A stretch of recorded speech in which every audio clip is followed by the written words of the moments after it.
ایک دن میں دفتر سے واپس آیا تو گھر میں خاموشی تھی، دروازہ کھلا تھا، بیوی سریا صوفے پر بیٹھی تھی، چہرہ زرد۔ میں نے پوچھا کیا ہوا؟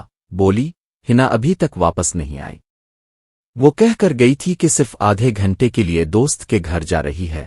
میں نے موبائل ملایا، بند، پولیس میں رپورٹ درج کرائی۔ 2 دن بعد فون آیا، ایک لڑکی کی لاش ملی ہے، عمر تقریباً 22 سال۔ آ کر شناخت کریں۔ میری سانس رک گئی۔ میرا نام سلمان یوسف ہے، میں ایک بینک میں اکاؤنٹنٹ ہوں۔ زندگی بہت سیدھی تھی، دفتر، گھر، بیوی سریا اور چھوٹی بہن ہنا۔ ہم سب لاہور میں ایک ہی گھر میں رہتے تھے، ہنسی خوشی سب چل رہا تھا، جب تک ایک دن ہنا نے اچانک مجھ سے کہا، بھائی اگر کبھی آپ کو لگے کہ کوئی آپ پر بھروسہ نہیں کر رہا تو کیا آپ پھر بھی سچ بولیں گے؟ میں ہنس دیا، یہ کیا فلسفہ شروع کر دیا تم نے؟ اس نے بس اتنا کہا، وقت آنے دو سمجھ آ جائے گی۔ رات کے 11 بج رہے تھے، میں دفتر سے واپس آیا تو گھر میں خاموشی تھی، دروازہ کھلا تھا، بیوی سریا صوفے پر بیٹھی تھی، چہرہ زرد۔ میں نے پوچھا کیا ہوا؟ بولی ہنا ابھی تک واپس نہیں آئی۔ وہ کہہ کر گئی تھی کہ صرف آدھے گھنٹے کے لیے دوست کے گھر جا رہی ہے۔ میں نے موبائل ملایا، بند، پولیس میں رپورٹ درج کرائی۔ 2 دن بعد فون آیا، ایک لڑکی کی لاش ملی ہے، عمر تقریباً 22 سال۔ آ کر شناخت کریں۔ میری سانس رک گئی۔ جب میں اسپتال پہنچا تو لاش دیکھ کر میرے قدم لڑکھڑا گئے، وہ ہنا تھی۔ پولیس نے بتایا کہ اس کے پرس سے ایک بند لفافہ ملا ہے جس پر لکھا تھا صرف سلمان بھائی کے لیے۔ میرے ہاتھ کانپ گئے، لفافہ کھولا تو اندر صرف ایک چیز تھی، ایک USB ڈرائیو۔ میں نے ڈرائیو کمپیوٹر میں لگائی۔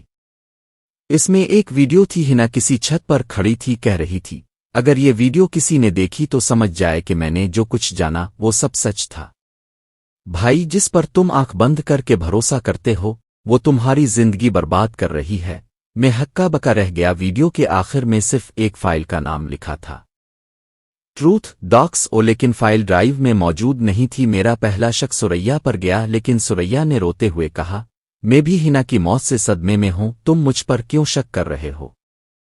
پھر پولیس نے بتایا کہ ہنا کے فون سے آخری کال میرے باس خرم صاحب کے نمبر پر گئی تھی۔ خرم صاحب میرے والد جیسے تھے، شریف سنجیدہ آدمی، میں یقین نہیں کر سکتا تھا۔ میں نے خرم صاحب سے پوچھا تو انہوں نے کہا بیٹا وہ مجھ سے تمہاری نوکری کے بارے میں بات کرنے آئی تھی، میں نے کچھ غلط نہیں کیا، لیکن ان کی آنکھوں میں کچھ چھپانے والی جیجے تھی۔ میں نے ہنا کے لیپ ٹاپ کی ہارڈ ڈرائیو چیک کی، ایک ہڈن فولڈر میں ٹروتھ ڈاکس نام کی فائل تھی۔ دل زور زور سے دھڑک رہا تھا۔ فائل کھولی، پہلی لائن تھی جس راز کی قیمت میں اپنی جان دے رہی ہوں وہ میرے گھر کے اندر ہے۔ میں نے سارا مت پڑا اور زمین پاؤں کے نیچے سے نکل گئی۔ ہنا نے لکھا تھا سریا تمہاری بیوی کا خرم صاحب سے پرانا تعلق ہے، وہ دونوں مل کر بینک کے اندر ہونے والی مالی دھوکہ دہی میں شامل ہیں، تمہیں استعمال کیا گیا ہے تاکہ سارا الزام تم پر آ جائے۔